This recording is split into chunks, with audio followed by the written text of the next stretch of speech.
Hello and welcome back to my channel. As always, I am Matt from Cleveland Sex Therapy. I'm a licensed clinical therapist and certified sex therapist. Today, I wanted to make a light and fun video all about games and activities that people in relationships can incorporate to help mix things up and spice things up. There are many games that exist in this world, and some of these you may gravitate towards and others you may not. But remember, we are all unique, and my hope with this video is that you will gravitate to at least one of them. So with that being said, let's dive on in. All right, so this first game, I'm almost positive none of you have heard of before. It is called Red Light, Green Light. And no, it is not like the middle school game of running when someone says green light and stopping when they say red light. Well, not exactly, right? With this game, when you are ready to begin intimacy, you will start at your partner's forehead, and the goal is to work from their forehead all the way down to their toes. And you will perform a specific action during this time. And your partner gets to decide, right? The three typical actions are either kissing, licking, or sucking. So when they say green light, you will either kiss, lick, or suck, whatever they choose, starting from their forehead and working all the way down to their toes. Once they say red light, though, you stop on that specific body part and perform that task. Remember, kissing, licking, or sucking. So if you're working down from their forehead and you get to their chest and they say red light, you will stay at their chest and you will kiss, lick, or suck. And you will stay there until they say green light again. And once they say green light, that is your cue then to continue to move on down the body. An expert tip with this sort of game is to make sure you're mixing things up, right? Make sure you're switching roles so that both people can have the opportunity to experience that attention and appreciation from the other. Of course, this can just be used as foreplay, or it can lead to intercourse, right? Whatever you two want, that's the point of this game. It's just to create that spark and have a little fun.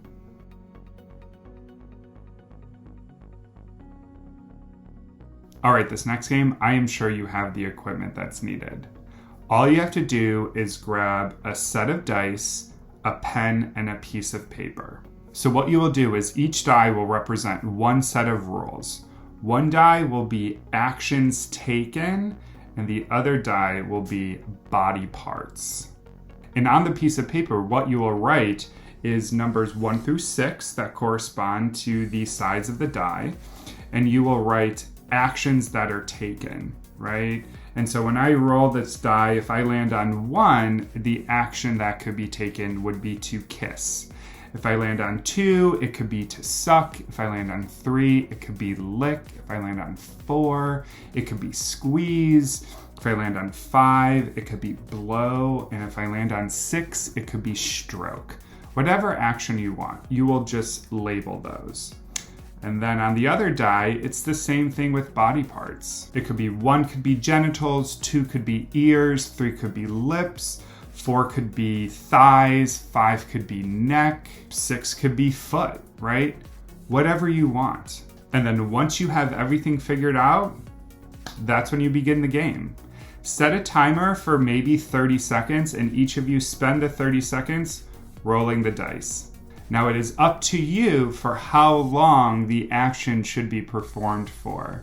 So I will leave that in your hands. But you can even set aside and figure out who wins if you want. But again, this is just a fun way to really increase that appreciation and attention that you have for your partner.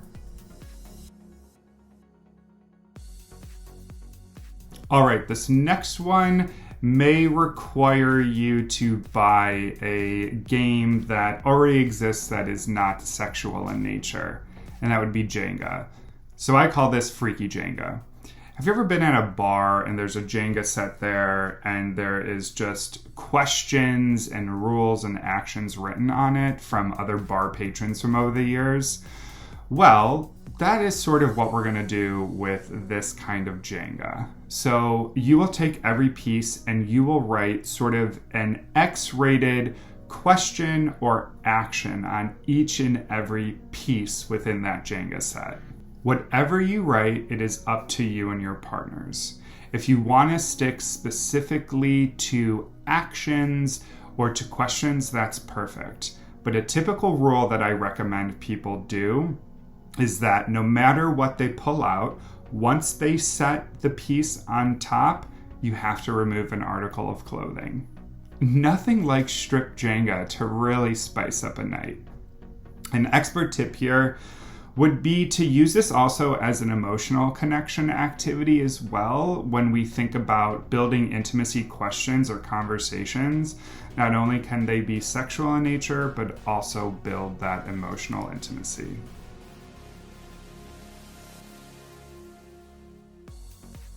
All right, next up, another game you have to buy that we're gonna sort of make X-rated, but a Naked Twister. Now, I do recognize that this is just for able-bodied individuals, but the point here is to add some humor, fun, and sexuality into this game. The rules of this are very simple. Play Twister as you normally would, and when somebody falls, take off an article of clothing. Again, the rules can be modified to whatever you see fit. I know I tell some couples that you can remove an article of clothing and perform an action, or whoever wins at the end of the night gets to decide what kind of intimacy that you all have. But again, just feel free to put on some music and just get into it. A tip here that I definitely recommend is just have towels handy because you're probably going to get a little sweaty.